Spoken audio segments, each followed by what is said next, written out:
सबको जय मसीह की। मेरे प्रिय भाई और बहनों, आज की वीडियो में हम बात करने वाले हैं नरक का राजा, the ruler of the hell, शैतान के बारे में और नरक के बारे में। जो नरक का राजा शैतान है, इसे नरक के बारे में हम बात करेंगे। बाइबल में क्या बताया गया है और कौन कौन नरक जाएंगे और कौन कौन स्वर्ग जाएंगे, इसका एक लिस्ट तैयार किया गया है, जो कि पवित्र आत्मा परमेश्वर खुद ये लिस्ट तैयार किए हैं। इसके बारे में हम आज बात करेंगे। अब मेरे साथ खोल सकते हैं प्रकाशित वाक्य उसका 21 का 8।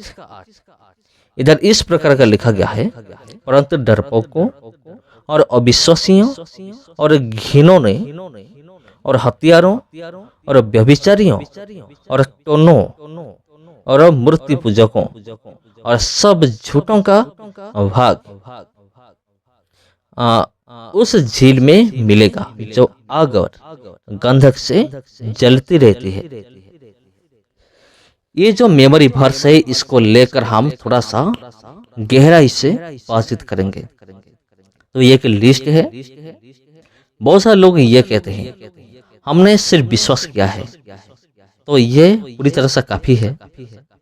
लेकिन यहाँ एक लिस्ट तैयार किया गया है। विश्वास करना तो पड़ेगा, लेकिन इसीलिए इधर एक वर्ड यूज हुआ है अविश्वासियों। इसके पहले हम बात करेंगे डरपों को जो डरते हैं, उन्होंने कभी स्वर्ग नहीं जाएंगे। क्या डरते हैं? बहुत सारे लोग ये डर रहे हैं प्रभु यीशु मसीह को स्वीकार करने में उनको डर लगता है। अगर कोई आदमी आकर पूछता है कि क्या तुम ईसाई हो, बहुत सारे लोग ऐसे होते हैं और डर के मारे वो कह देते हैं नहीं, मैं तो प्रभु यीशु मसीह को बिल्कुल भी नहीं जानता, जैसे कि पतरस ने किया था। मैं उनको जानता भी नहीं। वो ऐसा क्यों करते हैं? बचने के लिए, अपमान से बचने के लिए। हो सकता है तो परसिक्यूशन होगा, सतावट होगा। इसलिए बहुत सारे लोग वो क्या करते हैं, डरते हैं, ये बताने के लिए कि मैं प्रभु यीशु मसीह को विश्वास करता हूँ। मैं प्रभु यीशु मसीह को अपना उद्धारकर्ता के रूप में मैं स्वीकार करता हूँ। मैं विश्वास करता हूँ कि प्रभु यीशु मसीह मेरे लिए क्रूस पर जान दिए हैं और मुझे उद्धार किया है। अपना लहू देकर, अपना खून देकर मुझे उद्धार किया है। बहुत सारे लोग ये नहीं कर पाते हैं क्योंकि उनको डर लगता है। अगर कोई आदमी बस पे जाता है तो उनके मोबाइल पर अगर कोई रिंग करता है, कॉल करता है, उधर से वो कहता है जय मसीह की, लेकिन इधर से वो जय मसीह की, हालेलुया, ये सब नहीं कह सकता क्योंकि उसका डर लगता है। क्या डर लगता है? बस में जो कोई भी है उसके पास अगर वो पूछ लेगा क्या तुम ईसाई हो, इसलिए बताना ही नहीं है। इसलिए वो लोग नहीं बता सकते कि मैं ईसाई हूँ, मैं प्रभु यीशु मसीह को अपना उद्धारकर्ता के रूप में मैं स्वीकार कर रहा हूँ। ये जो डरपों को है, ये कभी भी परमेश्वर के राज में प्रवेश ना करेंगे। ये कहाँ जाएंगे? अंत में लिखा गया है इस झील में मिलेंगे। ये सारे लोग झील में मिलेंगे जो आग और गंधक से जलती रहती है। आग और गंधक ये नरक है।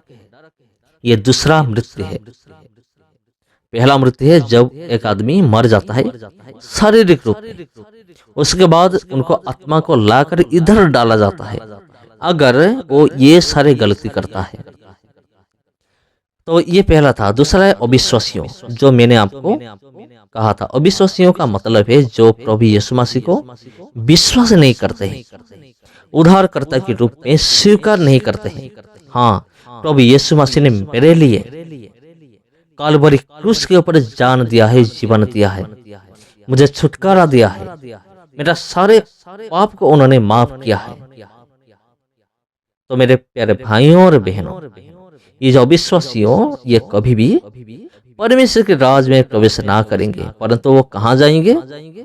आग में जाएंगे, नरक में जाएंगे, जिधर शैतान का नरक का राजा है शैतान, वो बुला रहा है नरक को आ जाओ। तो उसके बाद हम देखते हैं घिनौने जो गंदे गंदे काम करते हैं, परमेश्वर के विरुद्ध काम करते हैं। बाइबल में इनके बारे में भी लिखा गया है, जो ये सब काम करते हैं और कभी भी परमेश्वर के राज में प्रवेश ना करेंगे। उसके बाद है और हत्यारों। हत्यारों का मतलब है जो मर्डर करता है, हत्या करता है। हत्या का मतलब सिर्फ ये नहीं है कि हम शरीर को वध करें, वो तो एक हत्या है, वो तो नरक जाएगा। लेकिन उसके बावजूद भी और एक हत्या है। वो क्या है? वो हत्या ऐसा है कि अगर कोई आदमी अपनी बातों से किसी को ठेस पहुंचाता है, वो एक हत्या है। वो क्या करता है? हत्या करता है। इसलिए इन सारी चीजों से सावधान रहिए। और व्यभिचारियों, ये तो आपको पता होगा, जो लोग व्यभिचार करते हैं, व्यभिचार का मतलब है, पहला व्यभिचार दो प्रकार का होता है। पहला है अगर एक आदमी अपनी बीबी को छोड़कर दूसरी औरत को देख रहा है, काम भावना से देख रहा है, तो वो एक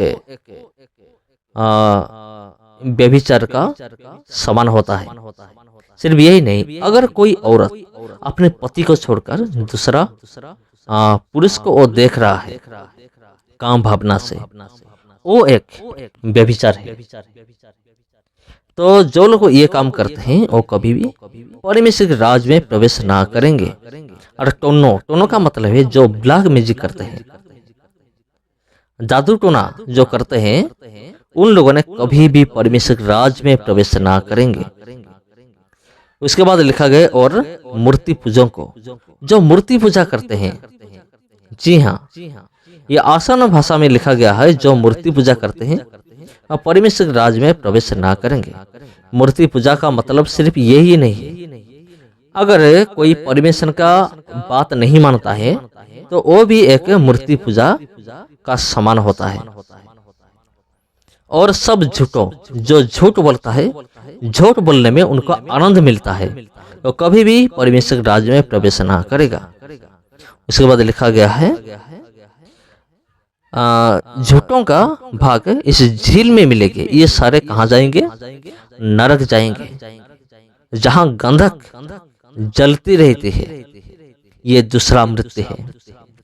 तो ये एक लिस्ट तैयार किया गया है। तो ये जो नरक है, ये इंसान के लिए नहीं बनाया गया है, ये शैतान और उनके दूतों के लिए ही बनाया गया है, जो आप पा सकते हैं मत्ती की किताब 25:41।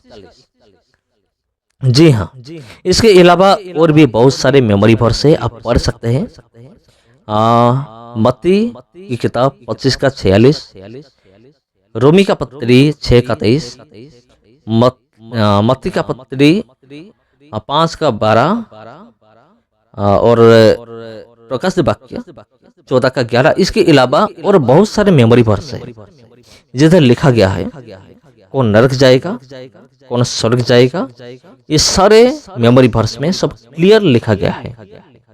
तो मेरे प्रिय भाई और बहनों, तो अब बहुत सारे लोग ये सोच रहे होंगे कि अगर ये सारा कंडीशन है तो हम कभी भी परमेश्वर के राज्य में प्रवेश नहीं कर सकते।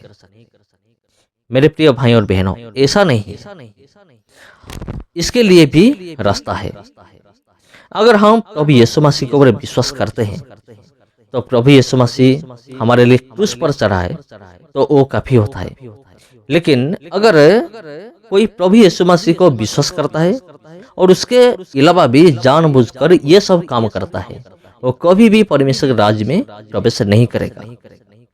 जी हाँ, तो क्या करना चाहिए? अगर गलती हो जाता है तो आकर माफी मांगना चाहिए प्रभु यीशु मसीह के पास।